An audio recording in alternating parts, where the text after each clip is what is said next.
You know, I'll be forever grateful for the years I was able to spend fresh out of college up in the subarctic. This is back in the days before there's anything like satellite television or, for that matter, telephones or anything like that. And a way of life in which we really had to live off the land.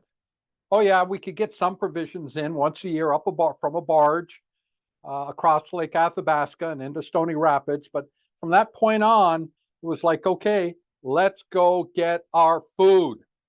That's a hunting cabin of mine that helped build back, boy, when was that? 77, I guess, right around then. Anyways, the reason I just bring that up is a great deal of people today live in this thing of this concrete fantasy that they honestly believe that everything should be just provided to them. You know, food comes from the store. We might go get it from a store, but doesn't come from a store. Prosperity is something that just should be given to us, not earned. You know, that everything should be almost the same, that this whole thing of equity is just out of control. You know, we earn merit based compensation and merit based living provides so much value to the human soul, it isn't funny.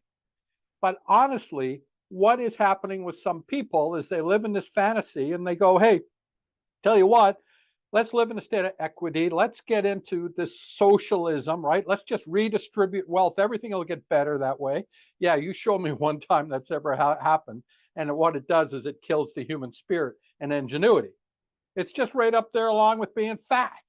I'm not fat, I'm big bone. You know, it's just a conspiracy of the agricultural industrial complex. That's why it's the way that I am. You know, excuses and fantasy that you don't want to let go of will drag you down to the depths of despair, mediocrity, and then soon, like quiet desperation for the rest of your life. And you'll drag your family down there as well, too. It just has happened. You can see it over and over and over again. You can see it generationally. You can see it within certain communities. You can see it all over the place where people decide that what's up in their life is owed to them rather than they go out and make value in the marketplace of ideas. That's the neat part of it.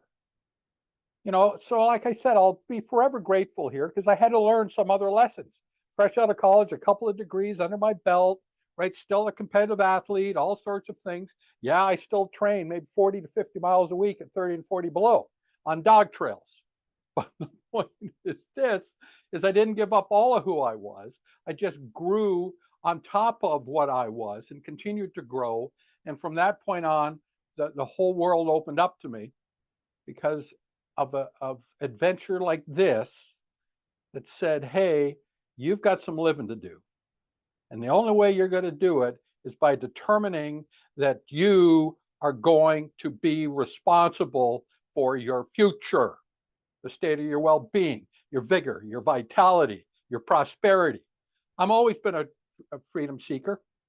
And I always invite people to, if they want to tap into that, to tap into their freedom, realize that there are steps that they can take, typically along with me, steps in which they can take in order to get from where they are to where they want to be, rather than float around out there, flailing around with every latest, greatest little nonsensical stuff that floats over your emails or floats over your social media that says everything can be easy if you just do this, trade this crypto, you know, get into this Forex, you know, all real estate investment is great. Whatever it is, right? You and I both know that everything changes and change causes conflict, both in our minds, but also in our pocketbooks. And money buys freedom. Money buys choices. Got it? Money buys choices. But all the money in the world doesn't really solve all the issues if you're struggling out there and you know that there's something wrong physically, right? That you're just going down this sort of spiral that's not dealing, you know, you well. You've seen it. I've seen it. So that's it. You've got some living to do. I've got some living to do.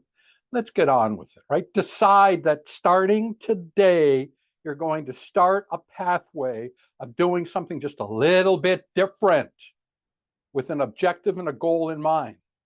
Because if you look up and you put the blinders on and you look up in 2 years, the whole world could have changed for the better because you decided that if it was to be, it's up to me. Okay, everyone, take care. Let's go live. All right, bye-bye.